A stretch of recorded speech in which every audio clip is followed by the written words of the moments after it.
Recording is on.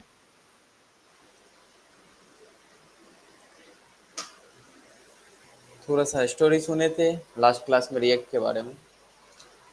Start करने वाले हैं रिएक्ट। उससे पहले एक और टॉपिक मुझे जेएस में पढ़ना है, तो हम वो जेएस का वो टॉपिक्स पहले कवर करेंगे। तो कोई ऐसा नहीं मानना कि हम सारे टॉपिक्स जेएस के कवर्स किए हुए हैं। इतना कवर्स करने के बाद भी कुछ चीज़ें हैं, इसलिए है बिकॉज जेएस को हम लोग बैकएंड्स में भी यूज़ करते हैं। और अगर कोई बैकएंड्स के लिए यूज करोगे जेएस को, तो उसमें और भी चीज़ें पढ़नी होती है। तो हम बैकएंड्स के लिए तो नहीं बताया, सिर्फ फ्रंट एंड के लिए बताया। तो फ्रंट एंड के लिए काफ़ी है, बहुत ज़्यादा पढ़ चुके हैं। बट अगर बैकएंड्स भी जेएस से करना चाहते हो तो थोड़ा सा पढ़ना पड़ सकता है, ज़्यादा नहीं, 1 घंटा और पढ़ना पड़ सकता है। और बहुत ज़्यादा नहीं है जेएस में बाकी कुछ। अगर जैसे सपोज करो जावा से हार्ड लगे बैकएंड्स, हम लोग जावा स्क्रिप्ट से बैकएंड करना चाहेंगे, तो 1 घंटा और एक्स्ट्रा पढ़ना पड़ जाएगा। और वो टाइम मिले तो पढ़ लेना, कोई बात नहीं, नहीं मिले तो कोई बात नहीं, ठीक है जैसा है। रिएक्ट में हम जो एक वर्ड है अक्सर यूज करेंगे, बहुत ज़्यादा यूज होगा, वो होता है इम्पोर्ट और एक्सपोर्ट का। इम्पोर्ट और एक्सपोर्ट अगर कोई यूज किए होगे तो देखोगे। ऐसा नहीं है कि वो पर्टिकुलर रिएक्ट का टॉपिक था। कल हम लोग डिस्कस किया इतना कि रिएक्ट जेएस का एक लाइब्रेरी है, बहुत सारे कोड्स जेएस के लिखे हुए हैं जिसको यूज करेंगे हम लोग, और तो कुछ था। तो जब लाइब्रेरी है तो उसको अलग नहीं ट्रीट करना, जेएस ही ट्रीट करना, और जेएस को आसान करने के लिए उसको यूज करेंगे, उसके लिए जेएस नहीं यूज करेंगे। तो ये जो इम्पोर्ट और एक्सपोर्ट है हम लोग डायरेक्ट यूज करते हैं अभी तुमको जेएस में, ताकि जेएस समझ आ जाए। तो रिएक्ट में जब इम्पोर्ट और एक्सपोर्ट करेंगे तो चीजें समझ आ जाएगी। ठीक है, स्टार्ट करते हैं इस चीज को, और उसके लिए कुछ खास तुम्हें दिखाएंगे। एक index dot H T M L बनाए हम, इसको तो बहुत अच्छे से जानते होगे। नहीं जानते हो? कोई नहीं जानते हो तो माफी चाहते हैं मुझसे, इससे मिल लेना तुम लोग अगर नहीं जानते हो। स्क्रिप्ट डॉट, ये स्क्रिप्ट टैग को भी जानते होगे। साइलेंट कर लो फोन। उसमें एक एसआरसी एट्रीब्यूट्स है, इसमें हम जो चाहे उस जेएस फाइल को ऐड कर सकते हैं। सपोज करो एक हम फर्स्ट डॉट जेएस फाइल बनाए, बना लेंगे भी जस्ट, और एक दूसरा भी बना लेते हैं हम लोग, second dot JS file. First और सेकेंड, कोई प्रॉब्लम नहीं ना? ऐसा कर सकते हैं ना? एक एचटीएमएल फाइल के साथ मल्टीपल जेएस के फाइल को इंक्लूड कर सकते हैं, हाँ या नहीं? कर सकते हैं या नहीं कर सकते? पक्का ना? कोई कंफ्यूजन तो नहीं है किसी को? क्यों मल्टीपल सीएसएस नहीं लगाते हो? तो मल्टीपल जेएस भी लगाते हो, उसमें क्या है? ठीक है, क्रिएट कर लेते हैं इन दोनों को। दोनों जेएस फाइल हमारे पास है। सपोज करो हम एक वेरिएबल बनाए यहाँ पे ए में रखे 45, ठीक है, कोई प्रॉब्लम? और यहाँ पे हम बोलते हैं लॉग में प्रिंट करो ओ क्यों। थोड़ा ध्यान से सुनना, हम सेकेंड जो जेएस में एक वेरिएबल बना रहे हैं ए डॉट ए, और हम फर्स्ट वाले में पूछ रहे हैं कि ए का वैल्यू बता दो। अब मुझे बताओ अगर इसको रन करेंगे तो क्या? अभी राइट क्लिक करेंगे यहाँ तो नहीं होगा, कोई नहीं, इसको ब्राउज़र पे रन करते हैं, और इसको करना पड़ेगा ओपन विथ लाइव सर्वर। अच्छा, कोई आउटपुट नहीं आया, एक बार देखिए जाके कंसोल में क्या होता है, क्या आएगा? एरर्स का इंतजार है तुम लोग को।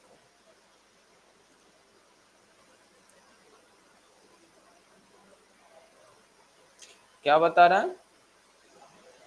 As not defined. A defined नहीं, ए कौन है हम तो जानते ही नहीं। अच्छा, ऐसा क्यों हो रहा था? ऐसा क्यों हो रहा था?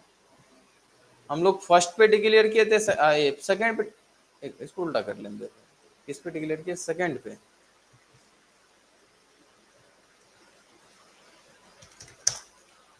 हम लोग सेकंड पे डिक्लेयर कर दिए, फर्स्ट पे डिक्लेयर कर दिए अब, और सेकंड पे एक्सेस कर रहे हैं, यही ना?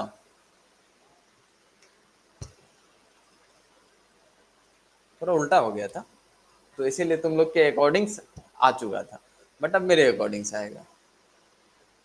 बताए थे हम लोग,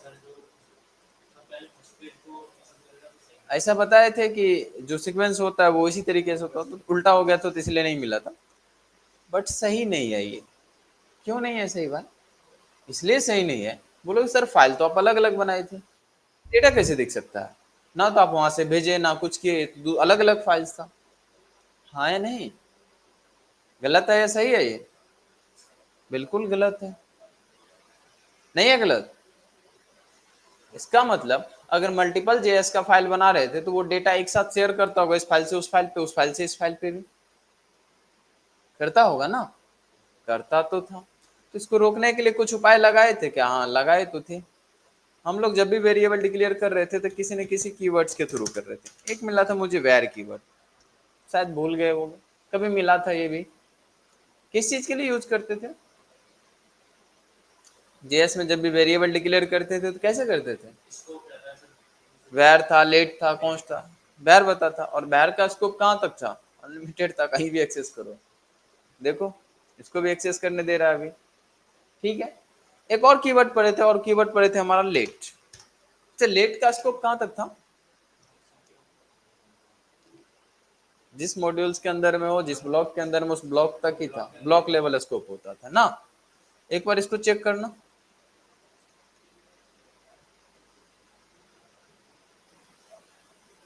एक्सेस करने दे रहा।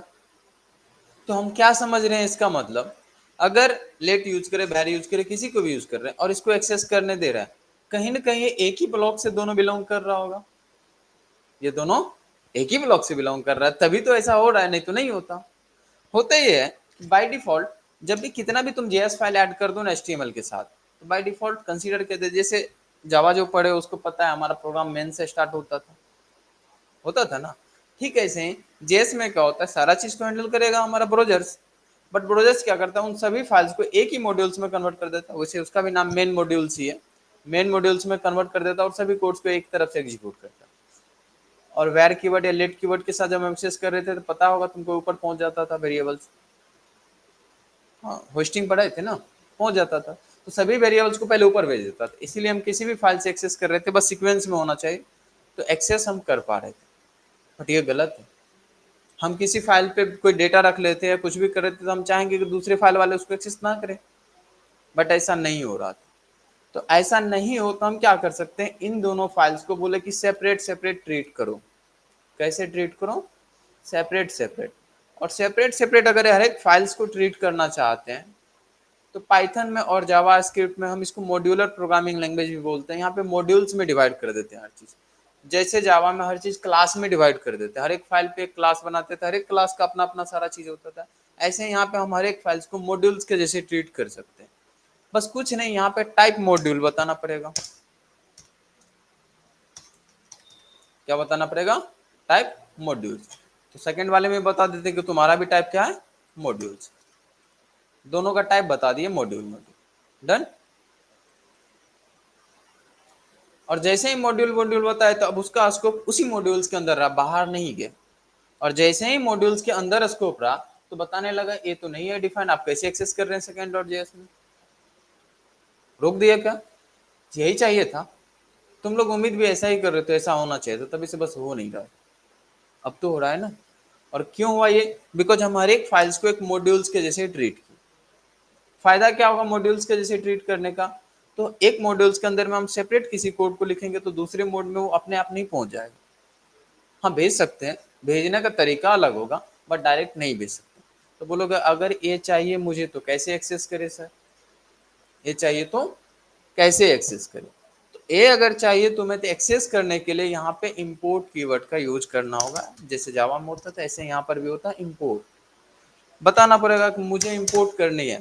तो बोलेगा किसको इंपोर्ट करना है भाई, ये तो बता दो। हो सकता है उस फाइल पे फंक्शन भी हो, मेंबर्स भी हो सकते हैं, वेरिएबल्स हो सकते हैं, बहुत कुछ है। तुम्हें किसको इंपोर्ट करना है? बोल रहे मुझे तो ए वेरिएबल चाहिए।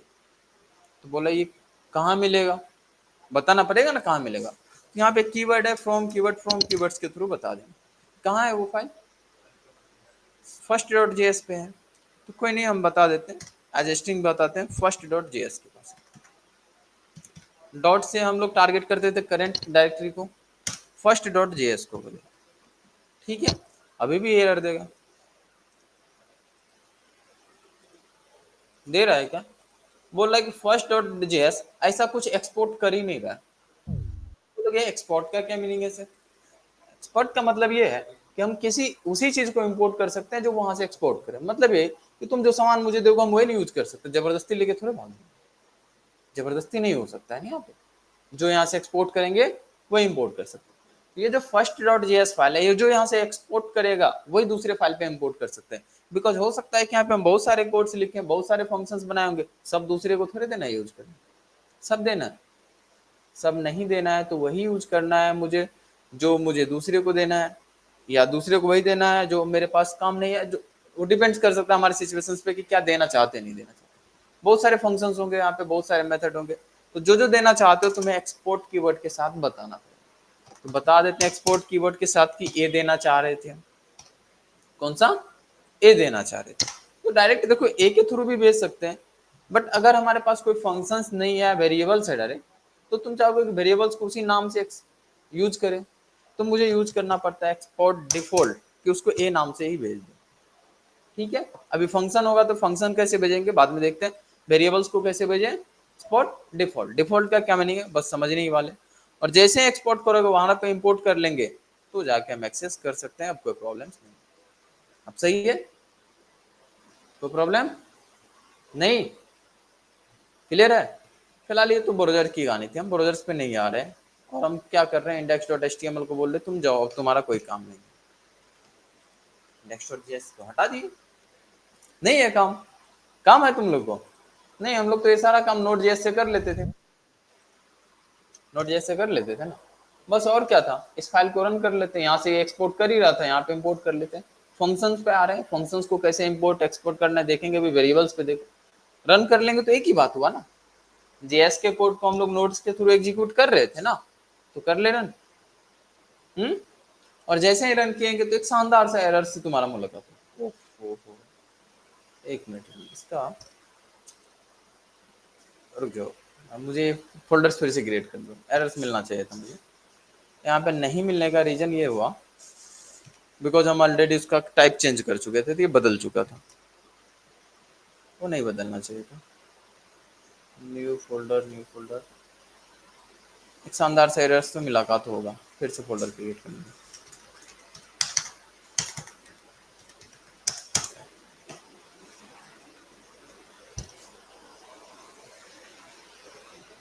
फिर से बनाते हैं एक बार फर्स्ट डॉट जेएस, और एक बना लेते हैं सेकेंड डॉट जेएस। ठीक है, फर्स्ट पे हम लोग क्या कर रहे थे, एक ए वेरिएबल क्रिएट कर लेते, लेट कौन किसी के साथ कर लो, और इसको कर लेते हैं एक्सपोर्ट डिफॉल्ट। सेकेंड पे इंपोर्ट कर ले रहे थे, इंपोर्ट ए फ्रॉम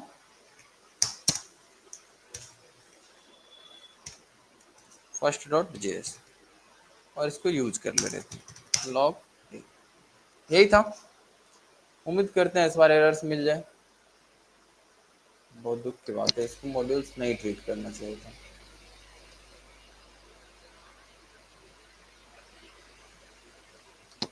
एरर्स आएगा, तुम लोग करोगे तो जरूर आएगा। तो हम एक नया मॉड्यूल्स बाय डिफॉल्ट ले रहा है, अभी नहीं लेना चाहिए, तुम लोग करोगे तो एरर्स आएगा, इसलिए हम एक नॉर्मल फोल्डर फिर से बना रहे हैं, किसी रैंडम फोल्डर्स में पहुंच रहे हैं वहां पे आना चाहिए एरर।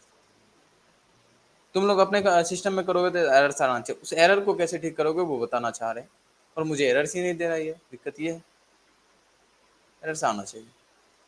नॉर्मल हम नाम रख दे रहे हैं ए और बी।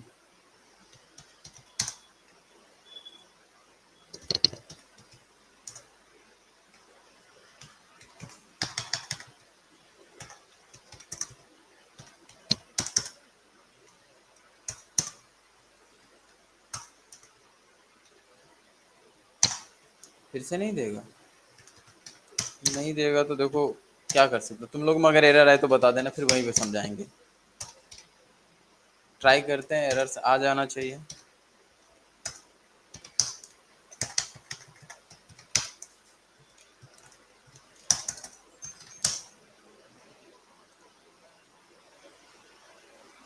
नहीं दे रहा, तुम लोग में अगर दे दे तो बता देना, एरर्स आना चाहिए वहां पे। हम वैसे समझा दे रहे हैं उसको ठीक कैसे करोगे, ठीक है, हम समझा दे रहे हैं कि ठीक कैसे करोगे, बट वो एरर्स आना चाहिए। तुम लोग सिस्टम में रन करना, एरर्स आएगा, वो एरर्स क्यों आएगा वो बता रहे हैं। शायद अभी हम चेक कर रहे थे तो वो फाइल को हम चेंज किए तो मे बी उस वजह से नहीं आ रहा होगा। कहाँ था हम लोग का फोल्डर्स? तुम लोग के सिस्टम में आएगा, ये ध्यान रखना। शायद अभी हम कॉन्फ़िगरेशन चेंज करके देख रहे थे तो मेरा कॉन्फ़िगरेशन चेंज हो। देखो क्या होता है कि बाय डिफ़ॉल्ट जो हम लोग जेएस का फाइल क्रिएट करते हैं ना, बाय डिफ़ॉल्ट वो होता है कॉमन जेएस के रूप में। नोड के लिए यूज किया जाता है क्योंकि नोड को हम लोग बैकएंड्स में यूज करते हैं। हाँ ठीक है, हम लोग जेएस सीखने के लिए नोड यूज करने लग गए थे, बट उसको यूज किसके लिए किया जाता है? बैकएंड्स के लिए। तो कॉमन जेएस को वहाँ पे यूज किया जाता है। जैसे मॉड्यूल्स अभी सीखे ना, ऐसे ही कॉमन जेएस होता है, वो नोड में हम लोग पढ़ते हैं उसके बारे में। और वहाँ पे इंपोर्ट एक्सपोर्ट ने कुछ अलग तरीका है, रिक्वायर्ड्स के थ्रू हम लोग वहाँ पे इंपोर्ट करते हैं, अलग कीवर्ड्स हैं। बाय डिफॉल्ट वही होता है, बट शायद अभी हम इसका कॉन्फ़िगरेशन चेंज किए थे तो इस वजह से मुझे ये पूछ ही नहीं रहा है, डायरेक्ट बना दे रहा है। हम वो कॉन्फ़िगरेशन एक बार सही कर देते हैं, फिर आ जाएगा। और ये सारे कॉन्फ़िगरेशन मेरे फाइल से रिलेटेड, जो फाइल से रिलेटेड जितने भी इंफॉर्मेशन है, वो होता है एक पैकेज डॉट जेसन नाम के फोल्डर में, एक पैकेज डॉट जेसन नाम के फाइल्स में। वो फाइल तो अभी मिल नहीं रहा है मुझे। वो फाइल अगर तुम्हें चाहिए अपने फोल्डर के लिए तो नोड इनिट को कॉल करोगे, इनिट से भी आ जाएगा नॉर्मली, या वाई लिख दो तो आ जाएगा। Node init,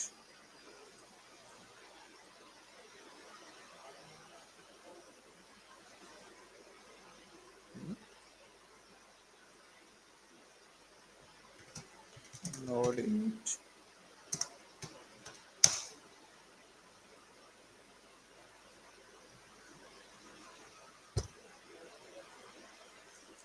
modules.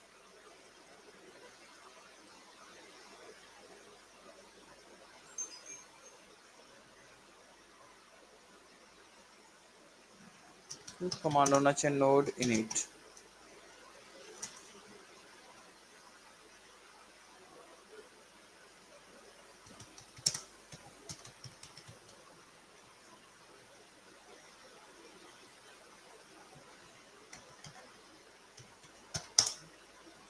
हम कर रहे हैं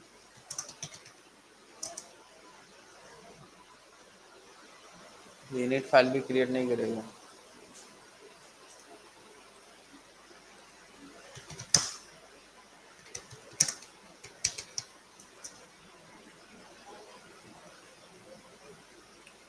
गूगल करना एक बार नोड इनिट को, कोई गूगल करना नोड इनिट को और देखना उसके साथ और कुछ लिखना है या नहीं। नोड इनिट ही होना चाहिए। जो मुझे मॉड्यूल डॉट, या सर्च करना है module dot JS file required के लिए कौन सी कमांड्स हैं। नोड इनिट,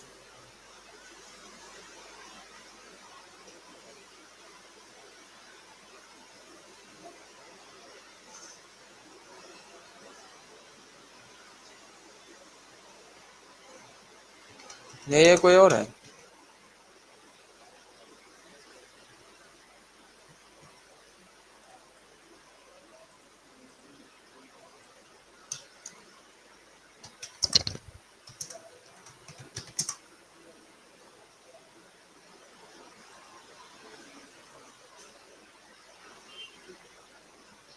ऐसा ही फाइल मिलेगा। और जेसन फॉर्मेट में हम बताएं की वैल्यू पेयर्स में डेटा, डेटा तो ऐसा रहेगा। वहाँ पे जो आएगा तुम्हारा ये फाइल्स आ जाएगा, और यहाँ पे तुम्हें मिलेगा कि वही टाइप्स में, टाइप टाइप टाइप कहीं दिख रहा है, टाइप में मिलेगा हमको, वो कॉमन जेएस होगा, उसको चेंज करके मॉड्यूल्स करना था।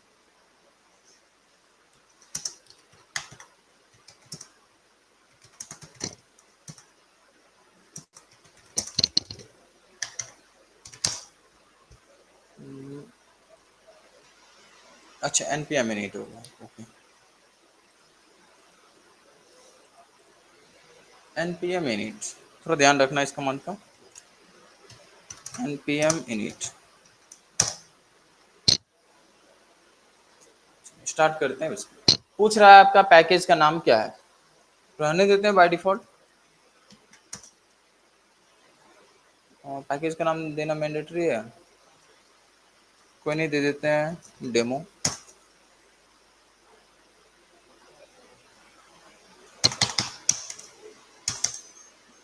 ये भी problem, npm init init y कर दोगे तो डायरेक्ट आ जाएगा।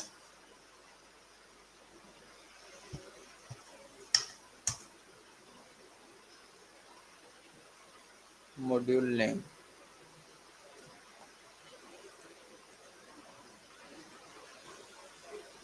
npm init। हम सोच रहे थे कि वो हम खुद से वहां पे लिख दे कि क्या क्या है, नहीं है तो मजबूरी में लिखना पड़ गया। पैकेट और जेसन, जेसन फॉर्मेट में क्या बताए थे, हर चीज की वैल्यू पेयर्स में होगा, जावास्क्रिप्ट के ऑब्जेक्ट के जैसे, और जो भी होगा डबल कोडेड के अंदर में ही होगा। ठीक है, सेम है। इसमें जब देखोगे तो तुम इसमें टाइप खोजो कहीं पे, मेरे प्रोजेक्ट के बारे में लिखा होगा, नेम मान लो इसमें मॉड्यूल लिख दिया, वर्जन सी है, डिस्क्रिप्शन में कुछ लिखना चाहते तो लिख लेते हैं प्रोजेक्ट के बारे में, और जो मेन फाइल होगा हमारा फर्स्ट डॉट जेएस है, ये मान के चल रहा है। उसके बाद स्क्रिप्ट में कुछ लिखा हुआ है कि क्या लिखना है, कीवर्ड्स में कुछ देना है, किसको सर्च करना है, ऑथर्स कौन है वो दे सकते हैं, फिलहाल तो हम अपना नाम देना चाहेंगे यहाँ पे। लाइसेंस क्या है वो, और टाइप में क्या लिखा है, कॉमन जैसे बाय डिफॉल्ट इसको यूज करते थे हम लोग यहाँ पे नोड में बैकएंड्स के लिए। अब तो एरर्स दे दो, ये एरर्स देना चाहिए, ये एरर्स है, ये एरर्स हम लोग को मिलना चाहिए था। ये एरर्स इसलिए आएगा बिकॉज बाय डिफॉल्ट जो हम लोग जेएस का फाइल क्रिएट करेंगे ना वो कॉमन डॉट जेएस के साथ आता है, कॉमन जेएस के साथ आता है। तो जब ये एरर आएगा तो इस एरर्स का ये मतलब है कि हम उस मॉड्यूल्स को इंपोर्ट और एक्सपोर्ट के थ्रू यूज नहीं कर सकते हैं। जो हम लोग यहाँ इंपोर्ट और एक्सपोर्ट कर रहे हैं ना वो नहीं कर सकते, जब डायरेक्ट यूज करोगे तो नहीं होगा।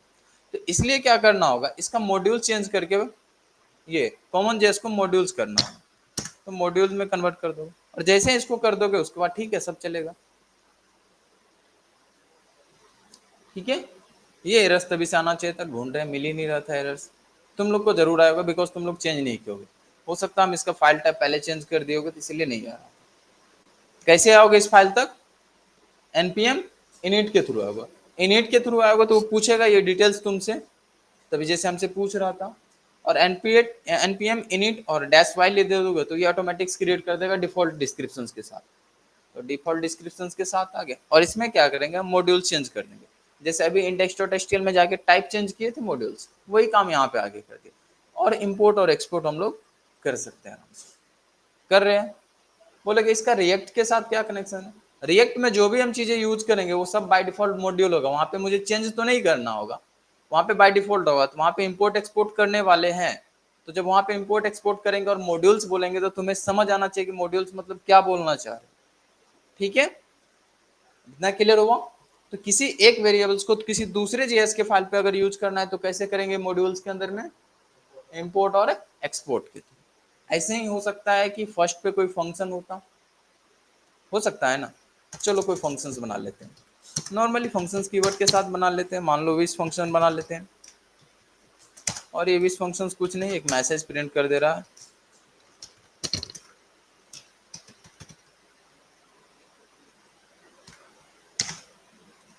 ठीक है, क्या इस विश फंक्शंस को हम यहाँ पे यूज कर सकते हैं, तो बोलो क्यों ना इंपोर्ट कर लीजिए सर।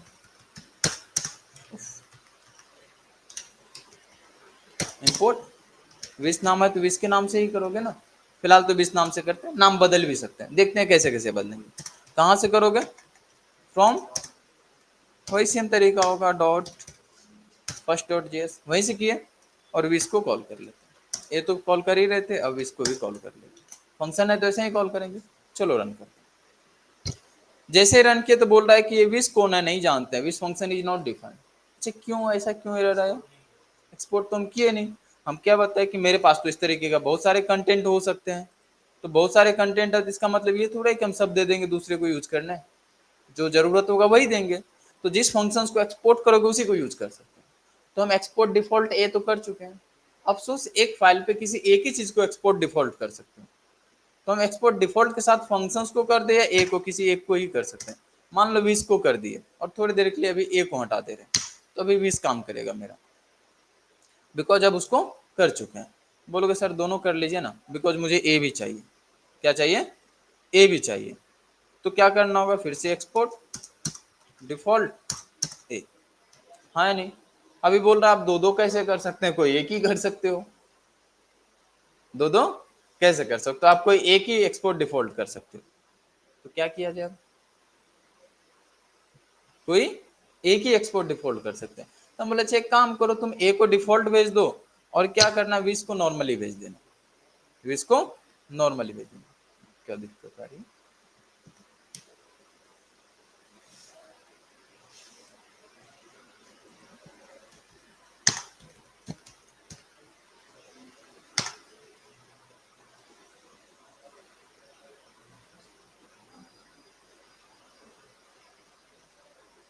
कोई दिक्कत नहीं है, रन करके देखते हैं।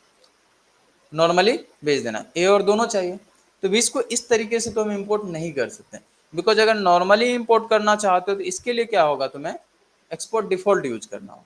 अभी 20 को एक्सपोर्ट डिफॉल्ट करके देखे तो आ गया था कि एरर सोल्व हो जाएगा। रुक जाओ, नॉर्मली नहीं कर सकते तो क्या करोगे, उसको एज ए ऑब्जेक्ट्स में ले सकते हो। जो पूरा मॉड्यूल्स है ना, पूरा एक एज ए ऑब्जेक्ट्स आता है, तो पूरा अगर एज ए ऑब्जेक्ट आएगा तो उसमें से एक एक करके ट्रीट करना पड़ेगा। फिर हम बताए थे ऑब्जेक्ट डी स्ट्रक्चरिंग, याद है किसी को? जीएस में ऑब्जेक्ट डी स्ट्रक्चरिंग कैसे करते थे? कोई अगर एक ऑब्जेक्ट है मेरे पास, उसमें से डेटा निकालना है तो कैसे निकालते थे? एग्जांपल्स दे रहे हैं, जैसे मान लो ओबीजे एक है, इसमें कोई है नेम, है नेम में डेटा है हमारा। अगर इसको हमको किसी, अगर इसको किसी नेम वेरिएबल में निकालना है जैसे मान लो, तो कैसे करते थे? इस तरीके से करते थे, याद है एक? करली ब्रैकेट्स के थ्रू, इसी को ना ऑब्जेक्ट स्ट्रक्चरिंग बोलते थे। यही काम हम लोग यहाँ पे करेंगे। तो अगर एक्सपोर्ट नॉर्मली करोगे तो इसको नॉर्मली नहीं यूज करोगे, इसको क्या कर लो, करली ब्रैकेट्स में यूज करो, ठीक है? करली ब्रैकेट में करके यूज करेंगे। अभी तो एक्सपोर्ट टोकन एक्सपोर्ट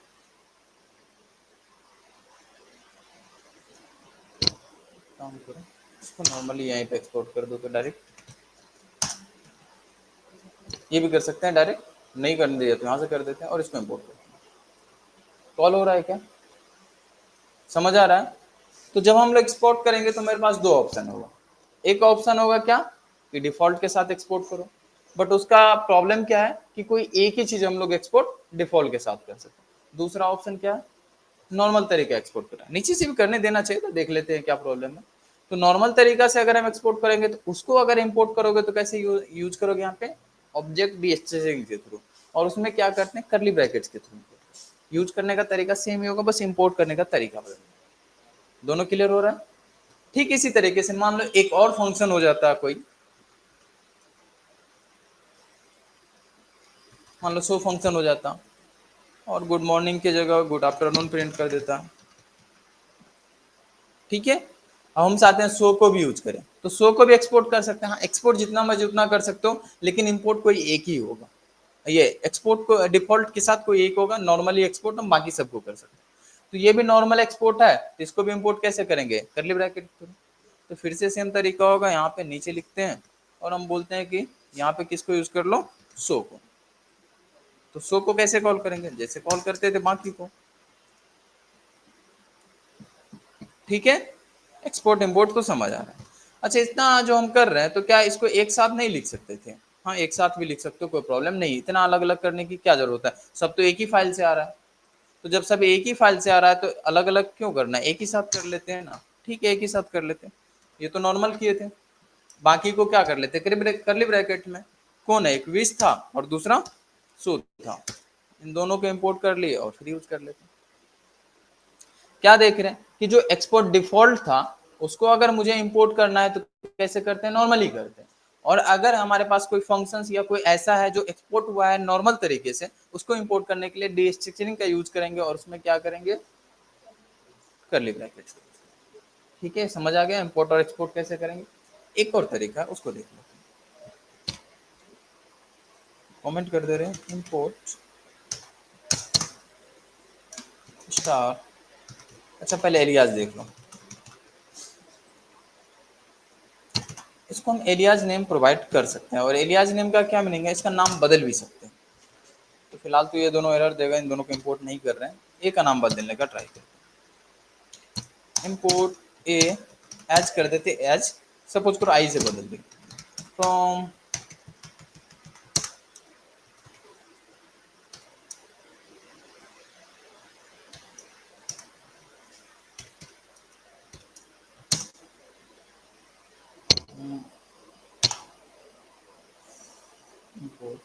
पहले तो नॉर्मल करनी है, नाम तो बदल ही सकते हैं, फर्स्ट डॉट जेएस। चलो नाम बदलने का ट्राई करो, एच इंपोर्ट ए।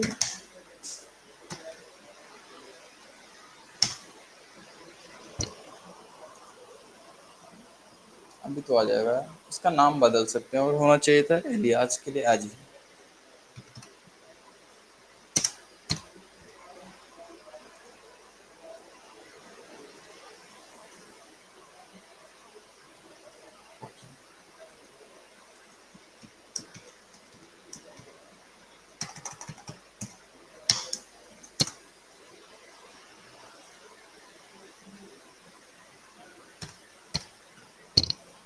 काम कर जाता तो फिर बताते हैं। इंपोर्ट स्टार फ्रॉम, और अगर हम शो को कॉल कर ले तो हम्म, हाँ वही कर रहे थे, मतलब एलियास कीवर्ड के साथ करते हैं, सब लेके आ गया उसको एज ऑब्जेक्ट्स, फिर उसमें से किसी एक को कॉल कर रहे थे, बट ये आउटपुट्स मेरे अकॉर्डिंग नहीं लेके आ रहा, अनडिफाइंड क्यों आ रहा है।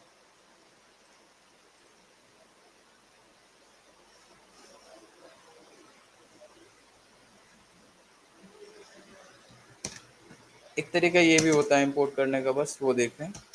अच्छा, अनडिफाइंड इसलिए आ रहा है कि कोई शो तो नॉर्मली कॉल करेंगे ना, अनडिफाइंड इसलिए आ जाता है, कंसोल डॉट लॉग में करोगे तो रिटर्न कुछ नहीं कर रहा है, तो अनडिफाइंड तो देगा ही ना। अभी ठीक है, आ रहा है। ये समझाना चाहते हैं कि एक तरीका ये है कि हम अगर सभी फाइल्स के सभी मेंबर्स को इंपोर्ट करना चाहते हैं तो एलियास का यूज कर सकते हैं, जहां पे स्टार का यूज करके ये कर सकते हैं। एक तो ये तरीका था कि सबका नाम लिख लो, एक नॉर्मल तरीका था, और उसमें क्या कर रहे थे, जैसे ए को करना था तो ए फ्रॉम कर लिए हम लोग slash first dot JS, comment कर देते हैं इसको। और एक क्या तरीका था कि डी स्ट्रक्चरिंग के थ्रू, जैसे हमको क्या करना था, विस्को को यूज करना था तो नॉर्मली विस्को किया था। इसमें भी शायद एलियास कीवर्ड का यूज कर सकते हैं, करके देखते हैं। फ्रॉम फर्स्ट डॉट जेएस, ठीक है, इसमें एज होना चाहिए। नहीं, वो जो रिसर्चिंग में नहीं काम करेगा, सिर्फ और सिर्फ अगर हम सब करेंगे तो करेंगे। सभी तरीके से क्लियर हो चुका है। इसमें से जो यूज करेंगे हम दो यूज करेंगे, और वो कौन सा होगा, एक होगा नॉर्मल तरीका जो एक्सपोर्ट डिफॉल्ट होगा तो इसको इंपोर्ट करेंगे, और जो दूसरा तरीका होगा ये होगा। इन दोनों में कोई प्रॉब्लम तो नहीं है ना, इसको नहीं यूज करेंगे, शायद ही कभी दिखेगा। अच्छा, ये जब स्टार के साथ आया तो सबको लेके आया, और सबको एज ऑब्जेक्ट ले गया, तो ऑब्जेक्ट के साथ किसी को कॉल ऐसे ही करते थे ना, बस उतना ही समझना है। बाकी ये यूज कर सकते हैं, ये यूज कर सकते हैं, ये तुमको बहुत कम ही दिखेगा, बट अगर दिखे तो समझ आना चाहिए। तो अगर मॉड्यूल्स में हम कन्वर्ट कर दे जेएस को तो कैसे इंपोर्ट और एक्सपोर्ट करेंगे, समझ आ गया। और कोई कंफ्यूजन है तो बताओ। नहीं है, और नहीं है तो फिर रिएक्ट की तरफ हम आगे बढ़ सकते हैं। उसको खत्म करो और चलते हैं अपने रिएक्ट वाले प्रोजेक्ट को।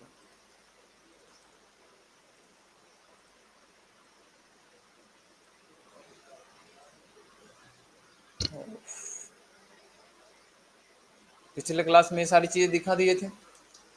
अब सोच रहे हैं क्यों ना हम रिएक्ट का एक प्रोजेक्ट क्रिएट कर लें। हाँ, कुछ पीपीटी में बाकी है, पता है मुझे, जेएसएक्स बताने के लिए बाकी है, बट एक बार रिएक्ट का एक प्रोजेक्ट क्यों क्रिएट कर ले, क्योंकि आज दूसरा क्लास है, वो भी खत्म होने वाला और अभी तक कोई प्रोजेक्ट क्रिएट नहीं किया। देखो, अलग अलग तरीके हैं रिएक्ट में प्रोजेक्ट क्रिएट करने का, वो सब तरीका बताएंगे जो जो अवेलेबल है मेरे पास, लेकिन जो सबसे आसान है उसको पहले शुरू करते हैं। आसान से शुरुआत करते हैं ताकि चीज़ें आसान हो तो मैनेज करना ठीक रहेगा। और रिएक्ट को एक आसान से तरीके से मैनेज करना चाहते हो तो उसके लिए बाइट है, बाइट के थ्रू हम लोग इसको आराम से मैनेज कर सकते हैं। तो जो अभी प्रोजेक्ट क्रिएट करेंगे हम बाइट की हेल्प से करेंगे। अब ये बाइट क्या है देखेंगे बाद में, पहले एक प्रोजेक्ट क्रिएट करते हैं और देखते हैं उसमें क्या क्या आता है नहीं होता। जैसे किसी भी एप्लीकेशन या किसी भी लैंग्वेज में हम बनाते थे, एक प्रोजेक्ट क्रिएट करते थे, काम शुरू करते थे। रिएक्ट को तो एक्चुअली में इंडस्ट्री में यूज करना है मुझे, सीखना तो इसमें है नहीं, प्रोजेक्ट क्रिएट करना है तो एक प्रोजेक्ट स्ट्रक्चर तो चाहिए। बाकी लैंग्वेज में क्या होता है, एक पर्टिकुलर आईडी क्रिएट यूज करते थे तो जाते थे फाइल मेनू पे, न्यू प्रोजेक्ट पे क्लिक करके क्रिएट कर लेते थे, क्लिक क्लिक से काम हो जाता था। अगर तुम रिएक्ट का प्रोजेक्ट क्रिएट करना चाहते हो ना, थोड़ा सा एक छोटा सा कमांड है वो याद रखना पड़ेगा। यहाँ पे चीजें हमें कमांड से करनी होगी। कर लेते हैं, एक छोटा सा कमांड है, याद हो जाएगा। और कमांड्स को एग्जीक्यूट करने के लिए हम कंसोल का यूज करते थे, कंसोल पे एग्जीक्यूट कर लोगे, नहीं तो कमांड प्रॉम्प्ट में आके। और वो कमांड क्या है, npm, npms के थ्रू हम लोग नोड्स के पैकेज को कॉल करते थे, नोड पैकेज मैनेजर, इसके थ्रू कॉल करते थे। और इसको बोलते हैं क्रिएट करना है, तो बोला ठीक है क्रिएट कर देते हैं। पूछ रहा है क्या क्रिएट करना है, तो क्रिएट करना है। और हेल्प लेना चाहते हैं हम बाइट के थ्रू, तो बाइट लिखेंगे, एट द रेट के बाद बाइट का वर्जन लिखना पड़ता है, कौन से वर्जन का बाइट यूज करना चाहते हो। अब मुझे तो नहीं पता अभी कौन सा वर्जन चल रहा है, कौन सा यूज करना है नहीं करना, तो कि काम करते हैं लेटेस्ट लिख देते हैं, बोलते हैं जो भी लेटेस्ट है लेके आ जाओ, ठीक है। लिखे npm create Vite at the rate latest, और बाइट का यूज करके हम बाकी सब प्रोजेक्ट्स भी क्रिएट करते हैं। तो मुझे यहाँ पे सेलेक्ट करना होगा रिएक्ट के लिए, खैर वो करेंगे। चाहो तो यहाँ पे प्रोजेक्ट का नाम दे सकते हो, नहीं तो हमसे आगे पूछ लेगा ये, तो रहने देते हैं, आगे पूछ लेगा तो दे देंगे। एंटर करते हैं, और जैसे ही एंटर किए क्रिएट होना शुरू हुआ।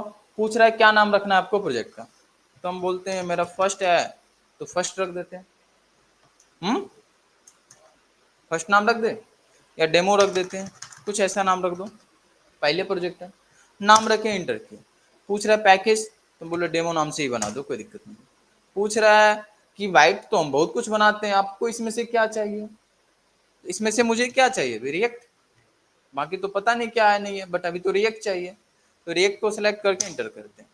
फिर बोला कि इन सबको बनाने के लिए रिएक्ट भी हम बहुत सारे लैंग्वेजेस से यूज करते हैं, टाइप स्क्रिप्ट यूज करते हैं, जावा स्क्रिप्ट यूज करते हैं, इसमें से कौन सा चाहिए आपको। तो हम बोले मुझे तो जेएस आता है सिर्फ, तो जावा स्क्रिप्ट को सिलेक्ट किए, एंटर करते हैं। बोला ठीक है, हम क्रिएट कर दिए एक फोल्डर, आप अपने फाइल्स में आके चेक कर सकते हैं, एक डेमो नाम से हम क्रिएट कर चुके हैं। तो उसमें कुछ फाइल आया होगा, बहुत ज़्यादा नहीं, कुछ ही आया होगा, कुछ फाइल आया हुआ है। तो हम बोले पूरा चाहिए इसमें, तो बोला इससे रिलेटेड अगर आपको डिपेंडेंसी चाहिए ना, तो आप पहले उस फोल्डर के अंदर में जाइए, उस प्रोजेक्ट के अंदर में, और वहाँ पे एक कमांड एग्जीक्यूट कर लीजिएगा npm इंस्टॉल, खुद बता रहा है। हम बोले ठीक है, तो cd के साथ चलते हैं वहाँ पे।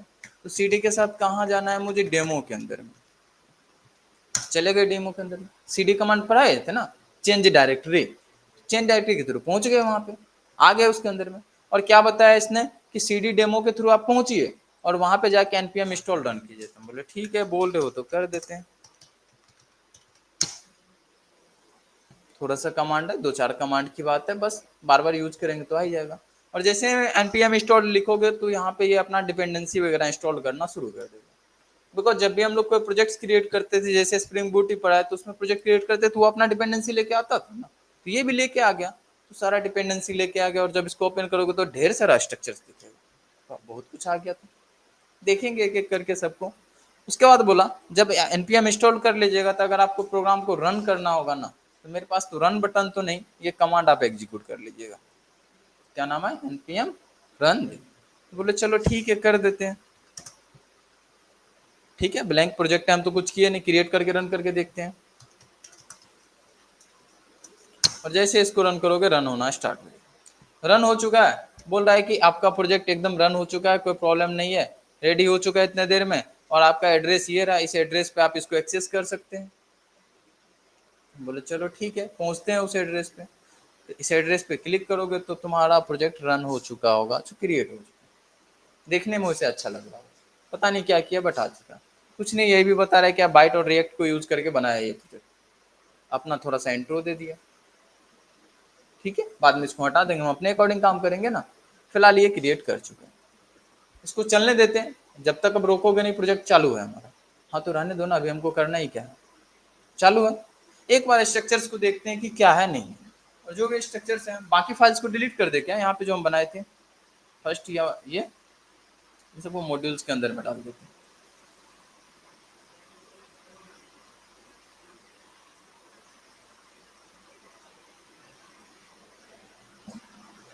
ताकि तुम लोग को भेजो तो मिल जाए वहाँ पे। ठीक, अभी मेरा जो मेन है यही है, डेमो। डेमो के अंदर में मिला फर्स्ट फोल्डर नोड मॉड्यूल्स के अंदर, ये जितने भी डिपेंडेंसी है ना इसका, वो सब ऐड कर रखा है। तो मुझे तो नहीं पता चलेगा कि क्या क्या डिपेंडेंसी लगा रखा है, बिकॉज पहला क्लास है, तो कैसे समझ आएगा। धीरे धीरे समझ आ जाएगा क्या डिपेंडेंसी है नहीं है, खोल के देखना बेवकूफ़ी है, क्या ही करेंगे देख के डिपेंडेंसी को। पब्लिक सेक्शन में आते हैं, क्या पब्लिक सेक्शन में एक मुझे दिख रहा है जो भी लिखा है Vite at dot SVG. SVG को तुम लोग जानते हो क्या होता है एसवीजी? आइकन्स का टाइप था। आइकन जब हम लोग डाउनलोड करते तो वहाँ पे भी एसवीजी लिखा हुआ रहता था। तो इसका मतलब ये एक इमेज है क्या? हाँ बिल्कुल एक इमेज है। इसको ओपन करके देखोगे तो ये इमेज है। ठीक है, कौन सा इमेज रखेंगे पता नहीं, कुछ तो रखा है, देखेंगे बाद में हम लोग इसमें क्या रखते हैं। एक एसआरसी फोल्डर मिला, इसको जानते होगे तुम लोग, बहुत बार मिला है। क्या था फुल फॉर्म इसका? Source folder. और जो भी काम करते थे अक्सर हम लोग एसआरसी में ही करते, यहाँ पर भी वही होने वाला है। इसके अंदर में ढेर सारा मिल रहा है। एक एसेट मिला, देखते हैं एसेट्स के अंदर में क्या। फिर से मुझे एक एसवीजी दिख रहा है, ओपन करते हैं और ये रिएक्ट का आइकन मिला। ठीक है, देखेंगे इसमें क्या रखेंगे। तो दो दो जगह क्यों आइकन रख रहा है? एक ही फोल्डर में तो रख सकता था। थोड़ा सोचो, एक ही फोल्डर में रख लेता, क्या दिक्कत है? कुछ खास मीनिंग है क्या? होना चाहिए। अरे तो दोनों तो आइकन ही रख रहा है ना, तो एक ही फोल्डर में रख लेता, अलग अलग लोकेशंस पे रख रहा है। देखेंगे इसको क्या बात है। उसके बाद app dot C S S है, इसको जानते होगे, जानते हो ना? हाँ, app dot C S S है। Index dot C S S, इसको भी जानते होगे, दो दो सी एस एस फाइल है। खैर देखेंगे क्या है दो दो C S S file. App dot J S S नहीं पता अभी क्या है, बाद में देख लेंगे। Main dot J S X है, नहीं पता क्या होता है, चलो रहने देते हैं। गिट इग्नोर है, इसको जानते हो क्या? गिटहब तो पढ़ा रखे हैं, इसको जानते होगे, थोड़ा तो समझ आ रहा है। अच्छा, गिट से गिटहब से रिलेटेड कुछ है क्या? है ये गिट इग्नोर, एक फाइल है वैसे, इसको ओपन करके देखोगे तो कुछ कुछ लिखा हुआ है। क्या होता है ये गिट इग्नोर फाइल? हम्म, नहीं पता? नहीं बताए? बताए नहीं कि याद नहीं है तुम लोग को? अच्छा, बताए ही नहीं, ये भी नहीं पता कि बताए हैं कि नहीं बताए। देखो गिट इग्नोर फाइल्स, जैसे हम लोग क्या करते थे। अच्छा, गिट पे पुश करने का क्या क्या कमांड था मुझे बताओ स्टार्टिंग से। अगर इसको पुश करना चाहेंगे तो क्या क्या कमांड है? पहले गिट इनिशियलाइज करना पड़ेगा, उसके बाद ऐड करेंगे। और ऐड करते समय हम लोग क्या यूज कर लेते थे? डॉट। क्यों? सारे फाइल्स को ऐड कर दो। बट ये तो गलत है। सभी फाइल्स को कैसे तुम भेज दोगे गिटहब पे? हो सकता है कि कुछ इंपॉर्टेंट फाइल है तुम्हारे पास, जैसे लॉग फाइल हो सकता है। अब पता नहीं लॉग फाइल याद है कि भूल गए हो तुम लोग। बहुत सारे ऐसे फाइल्स है, जैसे क्या क्या वर्जन यूज कर रहे हो नहीं कर रहे हो, ये सब नहीं भेज सकते हम लोग। जैसे डॉट बी एस कोड ना है, तो ये एक फाइल बना हुआ है हमारा, ये तो अपने लिए बना रखा था ना, बी एस कोड की वजह से ना। इसको भी तुम गिटहब पे पुश करोगे? नहीं, काम का चीज पुश करोगे ना, कोड पुश करोगे कि सब पुश कर दोगे? ये सब चीजें पुश नहीं की जाती। तो जो जो तुमको पुश नहीं करना है ना, उन सब चीज को गिट इग्नोर फाइल में रख दो। नाम से ही क्या समझ में आ रहा है? इग्नोर करने वाला। तो गिट में जब ऐड करने जाओगे तो ये इग्नोर हो जाएगा, ये पुश नहीं होगा जो जो चीज का नाम इसमें मेंशन किए होगे। ठीक है, हर एक फाइल को तो हमको पुश नहीं करना है ना, तो जिस जिसको इग्नोर करना उसका नाम यहाँ पे रख दो। मतलब गिट नहीं बताया है, हो सकता है। तो उस चीज को हम लोग क्या करेंगे? इग्नोर कर देंगे। डन। गिटअप पे जब रिपोजिटरी क्रिएट करते हो ना, वहां पे भी गिट इग्नोर लिखा हुआ होगा, देखना। देखे ही नहीं होगा तुम लोग, नहीं पूछे होगे तो नहीं बताए होंगे। समझ आ गया गेट इग्नोर फाइल का क्या काम है? हाँ, तो ये भी कुछ कुछ लिख रखा है, क्योंकि बहुत सारा फाइल है तो सब तो भेजना नहीं है। तो किसको किसको नहीं भेजना है ये बाय डिफॉल्ट दे दिया, और किसी को नहीं भेजना है तो तुम भी इसमें नाम दे देना, वो नहीं जाएगा। ठीक है, उसके बाद थोड़ा सा कन्फिग्रेशन फाइल है जेएस का। ठीक है, index dot H T M L, इसको तो अभी देखेंगे, जानना है। पैकेज डॉट जेएसएन, शायद मुझे बताने की जरूरत ना पड़े, तो बता दो इसके बारे में क्या है। अभी तो देखे थे, अभी देखे थे ना। इसमें जरा टाइप खोजो, कहीं पे मिल जाए तो बेटर है। कुछ समझ आ रहा है? मॉड्यूल्स है, और इसका मतलब क्या है? हम इंपोर्ट एक्सपोर्ट करने वाले हैं अपने जेएस में, बिकॉज सारे जेएस के file as a modules treat होंगे। डन। बाकी चीजें भी देखेंगे, बाकी तो वही रहता था, नेम डेमो डिस्क्रिप्शंस कौन किया है नहीं किया है, बाकी क्या क्या डिपेंडेंसी है, देखेंगे इन सब चीजों को। दो है वैसे, पैकेट लॉग डॉट जेसन, इसमें भी वैसा ही कुछ इन्फॉर्मेशन रहेगा उससे रिलेटेड। रीडमी फाइल्स के बारे में जानते हो क्या होता है, तो हम नहीं बताएंगे। यहाँ पे फिर से वाइट का कन्फिग्रेशन फाइल है, कन्फिग्रेशन फाइल को तो ओपन करके नहीं देखेंगे। अब अगर इन सब में सब चीज़ क्लियर हो चुका है, पब्लिक और एसेट्स में क्या मीनिंग था ये बाद में देख लेना, बताएंगे, घबराओ मत। तो हम डायरेक्ट इंडेक्स और HTML पे आ जाए क्योंकि ये हमारे लिए इंपॉर्टेंट है। हाँ या नहीं? हाँ इंपॉर्टेंट। तो थोड़ा इस कोड को देख के बताओ मुझे क्या समझ नहीं आ रहा है तुमको। सब आ रहा है? नहीं तो हम पूछ लेंगे भी। इससे अच्छा कि बढ़िया से देख लो और फिर पूछ लो कोई समझ नहीं आ रहा है।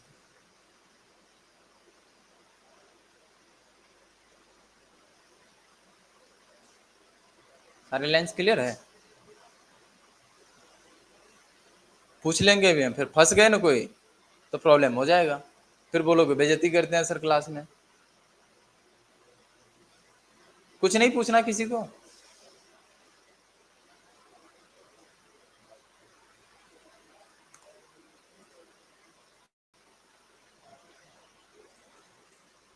नहीं पूछना है? पूछिए अब हम।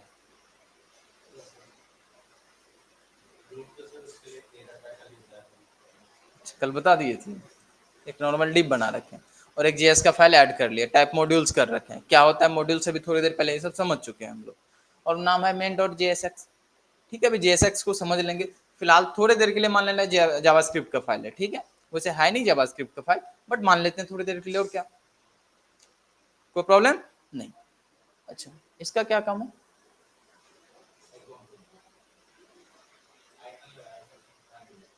आइकन लगाएगा? कहाँ पे लगाता है आइकन?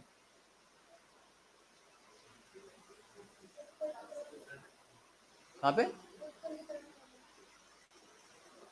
कहाँ पे? ये कौन से आइकन? किसके आइकन का? वो क्या किया है वो?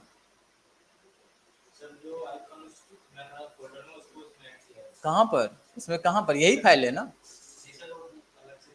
अरे ये इंडेक्स डॉट HTML फाइल ही है तुम्हारा। पहचान नहीं रहे हो तुम? ये वही फाइल है। तो इसमें जो वो आइकन लिखा वो कहाँ गया? इसमें कहाँ पे शो हो रहा है? कौन सा वाला आइकन है? अच्छा, तो तुमको ये इमेज दिखा है? कौन सा? लो इमेज भी दिखा देती हूँ। ये जो पब्लिक फोल्डर में था यही था, नाम ध्यान से देख लो। वही है? हाँ ठीक है, अब बताओ। ये आइकन्स को देखना, ये आइकन था। तो मुझे बताओ इसमें कौन सी है? फर्स्ट वाली नहीं है, आइकन्स लगाने के लिए सिखाए थे। यहाँ पे जो दिख रहा है ये है।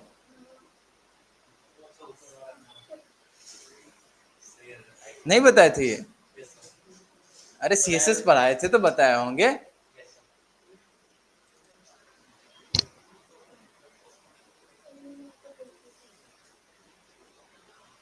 क्लियर है बाकी सारे लाइंस? मतलब एक HTML फाइल हम बना लिए हैं, रूट दे दिए हैं, और जो भी अब काम होने वाला है वो तो मेरा JS ही कमाल करेगा। वैसा ही कुछ है जो हम लोग देखे थे कल। तो चलो चलते हैं मेन डॉट JSX पे, देखेंगे वो क्या करता है। अभी थोड़ी देर के लिए मान लेते हैं कि जावास्क्रिप्ट का वो फाइल है, ठीक है। चलते हैं मेन डॉट जेएक्स। कहाँ मिलेगा? तो SRC फोल्डर्स के अंदर में। ये रहा मेन डॉट जेएसएक्स। पहुंचे इसके पास, हम देखें क्या क्या लिखा है। इसने वो ढेर सारा चीज इंपोर्ट कर रखा है। क्या बताए थे रिएक्ट के बारे में? रिएक्ट एक लाइब्रेरी है जेएस का, पहले से बिल्ड इन कोड होंगे, प्री डिफाइंड कोड्स होंगे जिसको मुझे यूज करना है, यही बताए थे ना। तो ये भी तो वही कर रहा है कि बोल रहा है कि एक रिएक्ट नाम से मॉडल्स में से इंपोर्ट कर लीजिए स्ट्रिक्ट मोड। बोला ठीक है, कौन है मुझे नहीं पता, अभी तो इंपोर्ट करना है। कर लिया।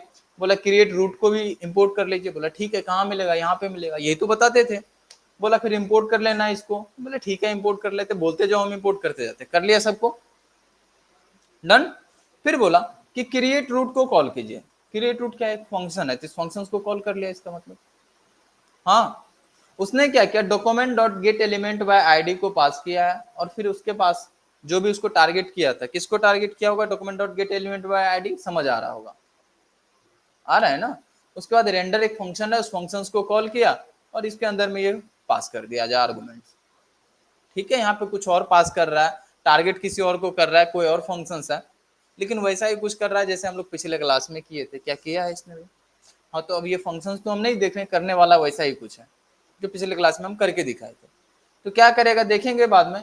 बट इसने क्या किया, यहाँ पे ऐप लिखा हुआ। ये स्ट्रिक्ट मोड क्या है थोड़ी देर बाद हम बताएंगे, या हो सकता है कुछ क्लास बाद बताएं। अभी इग्नोर कर देना स्ट्रिक्ट मोड को। ऐप कौन है? ये ऐप कहाँ से इंपोर्ट किया है? App dot JSX। इसका मतलब ये ऐप को देखना पड़ेगा। कुछ नहीं किया, स्ट्रिक्ट मोड कुछ नहीं करते, यहाँ पे इग्नोर करो, समझ लो कुछ है ही नहीं स्ट्रिक्ट मोड। बस यहाँ पे ये देख लो कि ये क्या कर रहा है, पास जो कर रहा है रेंडर में, ऐप को पास कर रहा है। इस रूट को टारगेट करके रेंडर फंक्शंस को कॉल किया और ऐप को पास कर दे रहा है। जैसे पिछले क्लास में हम लोग भी टारगेट करके पास कर दे रहे थे ना, ये भी पास कर रहा है। इसका मतलब ऐप में जो होगा वही जा रहा होगा। ऐप में जाके देखे क्या है नहीं है, तो ऐप के पास चलो, ऐप डॉट JSX मिल रहा है, यही था ना, यही था ना। हाँ बिल्कुल, ये पहुंचते हैं इस पे। यहाँ पे देख रहे हैं ये भी ढेर सारा चीज इंपोर्ट कर लिया है, पता नहीं क्या कर रखा है, खैर कुछ भी हो। यूज स्टेट कर रखा है, मुझे नहीं पता क्या है नहीं है, नहीं है, सबको इंपोर्ट करके रखा है, करने दो उसको। फिर बोला एक फंक्शन बनाना ऐप नाम से, बोले ठीक है, बनाने आता है JS में फंक्शन हम लोग को। करली ब्रैकेट ऑन हुआ, इधर क्लोज हुआ, और इसने क्या रखा, एक्सपोर्ट डिफॉल्ट ऐप। इसका मतलब इसको कोई इंपोर्ट कर सकता है, हाँ या नहीं। इसीलिए तो यहाँ पे मेन डॉट JSX इसको इंपोर्ट कर लिया था, बिकॉज वो एक्सपोर्ट था। क्लियर हो रहा है, बहुत अच्छा। ऐप डॉट JSX, अब मेन तो हमारा टारगेट ये है, क्योंकि इसके अंदर में जो होगा, ये फंक्शन क्या कर रहा है, रिटर्न कर रहा है कुछ। क्या कर रहा है, रिटर्न कर रहा है। और कोई फंक्शंस कहीं से कॉल होता तो रिटर्न कर देता था कुछ ना कुछ। तो इसका मतलब ये कुछ रिटर्न कर रहा होगा जहां से कॉल हुआ होगा। और क्या रिटर्न कर रहा है, तो ढेर सारा चीज लिखा है, पता नहीं क्या लिखा है, इतना तो हम समझने वाले नहीं है। हम क्या करते हैं, इसको छोटा कर देते हैं और सबको डिलीट कर देते हैं। और बस कुछ नहीं, एक H1 टैग लेते हैं और बोलते हैं वेलकम टू रिएक्ट प्रोजेक्ट।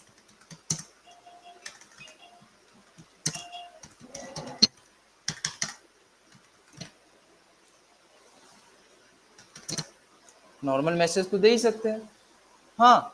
इसका मतलब अब बस इतना ही रिटर्न करेगा, कोई दिक्कत नहीं। कोई दिक्कत नहीं है, तो एक बार आओ आउटपुट में और देखो तो क्या हो चुका है, कहानी बदल गया। इसका मतलब तभी से जो वो दिखा रहा था वही लिखा हुआ था। वैसे भी मुझे समझना था नहीं कि वो क्या कर रहा है, हटा देते हैं।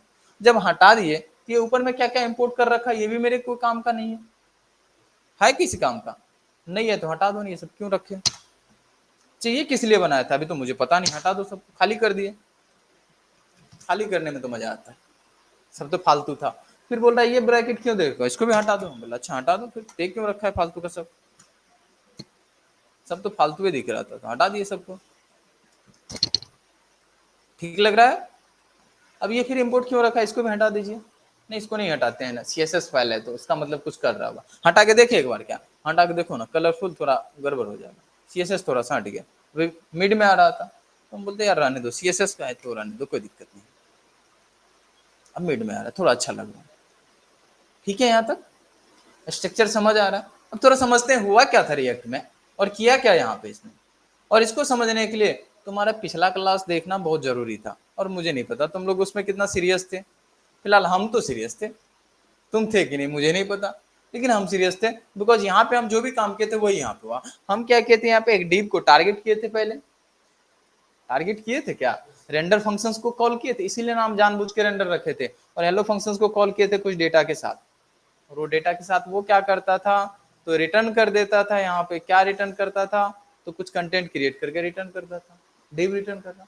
और देखो तो क्या मेरा फंक्शंस भी वही काम कर रहा है क्या, कुछ कंटेंट रिटर्न कर रहा है, रिटर्न तो कर रहा है, मतलब कुछ ऐसा ही काम कर रहा है, बिल्कुल वैसा ही काम कर रहा था। और ये जो कॉन्सेप्ट कल समझाए थे, ये पूरा रिएक्ट का कॉन्सेप्ट था कि रिएक्ट वर्क कैसे करता है।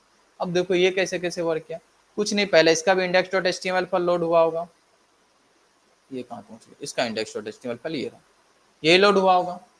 और ये मॉड्यूल मेन डॉट JSX को कॉल किया होगा। तो मेन पे हम लोग पहुंचते हैं, तो मेन में क्या था, क्रिएट रूट को कॉल कर रहा होगा। ठीक है, क्रिएट रूट नाम रखा हुआ है, तो रूट क्रिएट करने के लिए उस फंक्शंस को कॉल किया, और इसको क्या क्या पास कर रहा है, तो इसको पास कर रहा है वही ऐप जो रिटर्न किया था। जो कंटेंट रिटर्न किया वो कंटेंट के साथ ये पहुंचा कहाँ पे, तो वो गेट एलिमेंट बाय रूट किया था और उसमें ऐड कर रहा होगा। ठीक है, वो फंक्शंस या कोड मुझे नहीं दिख रहा है, बिकॉज वो हम इंपोर्ट कर रखे हैं यहाँ पे। तो यही तो था, प्री डिफाइंड कोड पर ऑलरेडी लिखा हुआ, उसको इंपोर्ट करके यूज करने के लिए सीखते हैं। कल के क्लास में हम खुद ही डिफाइन किए थे फंक्शंस, खुद ही यूज कर रहे थे, तो थोड़ा हार्ड लग गया। आज मुझे सिर्फ यूज करना है, और यूज करना तो आसान होता है, तो बस इंपोर्ट किए, उसको पास किए, करने लगा। रिएक्ट में मुझे इस पे फोकस अभी नहीं करना है, क्या कर रहा है ये कर दिया। और ये ऐप रिटर्न कर रहा था, तो इसका मतलब ये हुआ कि ऐप डॉट JSX में हम जो भी HTML का कोड लिखेंगे यहाँ पे सब चलेगा, है या नहीं। सब तो ठीक है सर। ये अब मुझे बताइए JSX क्या है, क्योंकि JSL क्यों नहीं लिख रहे हैं, JSX क्या है और JSX क्या है, ये आज नहीं कल देखते हैं। फिलहाल तो इतना करके आओ, हो जाएगा ना। कैसे क्रिएट किए थे प्रोजेक्ट वो क्लियर हुआ। जेएसएक्स को कल देखते हैं, फिर बाकी का कहानी शुरू करते हैं रिएक्ट का। हम भेज दे रहे हैं इसको गिटार पे। रिकॉर्डिंग बंद कर दो और किसी को कोई क्वेश्चन हो तो बता देना।